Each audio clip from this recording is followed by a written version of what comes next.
আমার যাকে পছন্দ হয়েছে তাকে বিয়ে করেছি, আমি বাস খেয়েছি। যুবকদের হৃদয়ের কথা এই পয়েন্টটা। মাইলুল কলবি ওয়া ইখতিয়ারিহি, attraction and choice of heart. যারে হৃদয়ে গ্রহণ করে, যারে ভালো লাগে তারে তারে বিয়ে করতে হবে। যারে ভালো না লাগে তারে বিয়ে করা যাবে? যার প্রতি ফিল আসে, অনুভব আসে, তাকে বিয়ে করতে হবে। অনেকে বলে তুমি যাকে পছন্দ করেছো তাকে বিয়ে করলে ঠকে যাবা, হেরে যাবা, তোমার সারা জীবন কষ্টে কাটবে। আচ্ছা বলেন তো দেখি, যাকে পছন্দ হয় নাই, যার প্রতি অনুভব নাই, আবেগ নাই, তাকে বিয়ে করলে সুখে থাকবো বা সুখে থাকবে, এটার গ্যারান্টি কোথায়? গ্যারান্টি আছে? যদি গ্যারান্টি দেওয়া যায় তাহলে ওখানে বিয়ে করা যাবে। আমরা দেখি বাবা মা পছন্দ করে ছেলের জন্য বউ আনে, কয়েকদিন পরে বাবা মাই বলে এমন মেয়ে আর আনছি, ওটা মানুষের মেয়ে না, ভালো সম্বন্ধ পড়ে নাই, পূর্ব দিকে যেতে বললে পশ্চিমে যায়, কথা শুনে না। তো বাবা মাই তো পছন্দ করে আনছে, এখন কেন এত সমালোচনা? মানুষে বলে বাবা মায়ের পছন্দ মতো যদি হয় তাহলে বিয়েতে বরকত অবশ্যই থাকবে বাবা মায়ের পছন্দের মধ্যে। কিন্তু তার মানে এটা না যে পছন্দের মানুষকে বিয়ে করলে ঠকে যাবে। পছন্দের মানুষকে বিয়ে করলেও বাস খেতে পারে, আর পছন্দের যাকে মনে ধরে না তাকে বিয়ে করলেও বাস খেতে পারে। তো এটাই ভালো, এটাই সবচেয়ে বেশি বুদ্ধিমানের কাজ। যাকে মনে ধরেছে, যাকে পছন্দ হয়েছে তাকে বিয়ে করেন, তাকে বিয়ে করে বাস খান। অন্তত মনের মধ্যে এই সান্ত্বনা কাজ করবে, আমার যাকে পছন্দ হয়েছে তাকে বিয়ে করেছি, আমি বাস খেয়েছি। আল্লাহ বললেন ফানকিহু মা তাবা লাকুম মিনান নিসাই মাসনা ওয়া সুলাসা ওয়া রুবা। আল্লাহ বললেন যাদেরকে তোমাদের পছন্দ হয় নারীদের মধ্য থেকে তাদেরকে বিয়ে করো, 2-2 করে, 3-3 করে, 4-4 করে। ফানকিহু মা তাবা লাকুম, যারে পছন্দ হয়।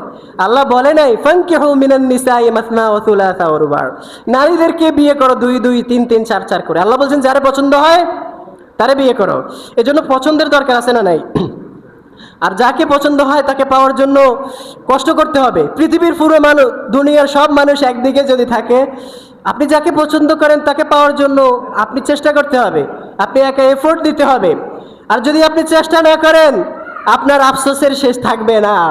আপনার আফসোস নামক নদীর পানি প্রবাহিত হতেই থাকবে, এই নদীর পানি কখনো শেষ হবে না। আলী রাদিয়াল্লাহু আনহু তিনি প্রিয় নবীজির কন্যা ফাতেমাকে বিয়ে করেছেন। বিয়ের আগে প্রস্তাব দিয়েছেন, চেষ্টা করেছেন, প্রিয় নবীজির কাছে গিয়ে প্রস্তাব দিয়েছেন। সর্বোচ্চ চেষ্টা দেওয়ার পরে প্রিয় নবীজি ফাতেমার কাছে গিয়ে বললেন ইয়া ফাতেমা ইন্না আলাইয়া ইয়াযকুরুকি, ও ফাতেমা আলী তো তোরে বিয়ে করতে চায়, হাল আনতি রাদিয়া, তুমি কি রাজি? ফাতেমা চুপ রইলেন, ফাসাকাতা, 3 বার চুপ রইলেন। তখন প্রিয় নবীজি বুঝে নিলেন আমার মেয়ে আলীর প্রতি রাজি আছে, আলী পছন্দ করে তেনার চেষ্টাও করেছেন, আর ফাতেমাও রাজি ছিলেন। আর সুকুত নিসফুর রেদা, চুপ থাকা সম্মতির অর্ধেক। আলী রাদিয়াল্লাহু তাআলা আনহুর এই প্রস্তাবে ফাতেমা চুপ রইলেন, প্রিয় নবীজি বুঝলেন তিনি রাজি আছেন। এজন্য যাকে বিয়ে করবা তাকে পাওয়ার জন্য চেষ্টা করতে হবে। এই যুবকেরা এদিকে তাকাও, अगर तुम कोशिश नहीं करोगे फिर तुम नाकाम हो जाओगे, तो तुम हारे हुए हो। लेकिन अगर तुम अपनी क्या पूरी कोशिश करोगे फिर तुम नाकाम हो जाओगे, तो तुम नहीं हारे हुए हो। If you don't try then you fail, you are a loser, but if you try your best then you fail, you are not loser।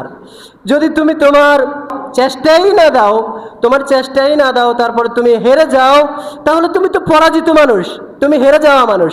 আর যদি তুমি তোমার সর্বোচ্চ এফোর্ট দাও তারপরেও হেরে যাও, তাহলে তুমি হেরে যাও নাই, তুমি চেষ্টা করেছো। তোমার মনের মধ্যে একটা সান্ত্বনা থাকবে, কারণ জীবনের সবচাইতে বড় কষ্ট হেরে যাওয়া নয়, জীবনের সবচাইতে বড় কষ্ট রিগ্রেট, আফসোস, হায় যদি চেষ্টা করতাম পাইতাম।